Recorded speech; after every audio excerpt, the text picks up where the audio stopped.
सभिनी सुहिणनि सिंधियुनि खे सिक भरी जय झूलेलाल। मां भोजराज एन खेमाणी क्रांति ठाणे पेश करे रहियो आहियां कविता में 20 नवंबर जनम ॾींहं जे निमित सदा हयात पद्म श्री प्रोफेसर दादा राम पंजवाणीअ जी गुणनि सां भरपूर ज़िंदगीअ ते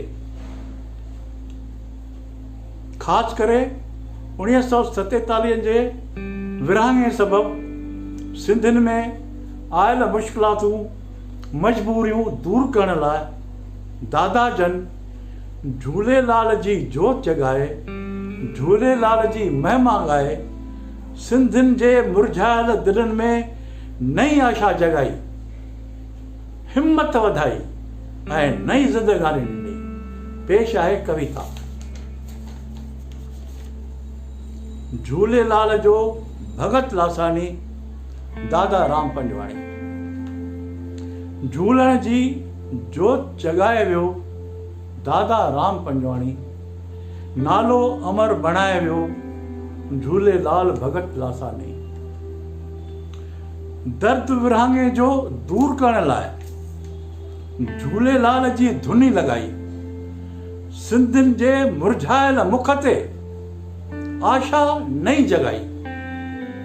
हटजी विया सब दुख जा बादला, आई घड़ी सुहानी, झूलण जी जोत जगाए वियो दादा राम पंजवाणी।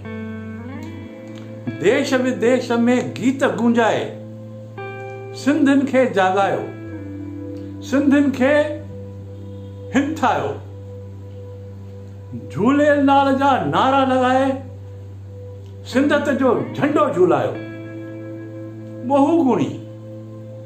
बहुगुणी ऐं ॾात धणी हो, बहुगुणी ऐं ॾात धणी हो, अनमोल रतन हो ज्ञानी, अनमोल रतन हो ज्ञानी दादा राम पंजवाणी, दादा राम पंजवाणी। सुंदर सीता सिद्धू भवन दादा राम पंजवाणीअ निर्माण कयो। गायकनि ऐं कलाकारनि जो दिल खोले सम्मान कयो। राम जे हिन कला मंदिर